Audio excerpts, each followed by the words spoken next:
নিচেরটা খাইয়া তোমরা দেখাইমু যে আমার পিঠাটা কীরকম হয়েছে। Hello everyone, good morning. তা তোমরা তো আমি কালকে কইছিলাম যে আমি একটা পিঠা বানাইছি, হ্যাঁ, বাট পিঠাটা বানানোর পরে তোমরা আর দেখাইছি না যে আমার পিঠাটা কীরকম হয়েছে। তা চলো এখন আমি তোমাদের দেখাবো যে আমার কালকের পিঠাটা কীরকম হয়েছে। ওকে, তো এই আমি পিঠাটা নিয়ে নিছি। তা চলো আমি খাবো, খাইয়া তোমরা রিভিউ দেবো। মানে এটির মধ্যে একটু রস কম লাগছে, তবে রস আছে, এই দেখো। তো আমি একদম নিচেরটা খাইমু, হ্যাঁ, নিচেরটা খাইয়া তোমরা দেখাইমু যে আমার পিঠাটা কীরকম হয়েছে। ইয়েস, এই দেখো, বলো তো কেমন হবে। আমি খাবো।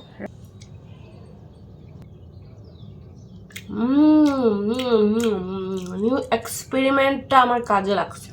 তো তোমরা এরকম বাড়িতে বানিয়ে খাইও, সত্যি খুব টেস্ট হয়। বাড়িতে সুজি, ঘি, ভিতরে নারিকেলের পুর, তারপরে আবার চিনির শিরার মধ্যে ডুবাইয়া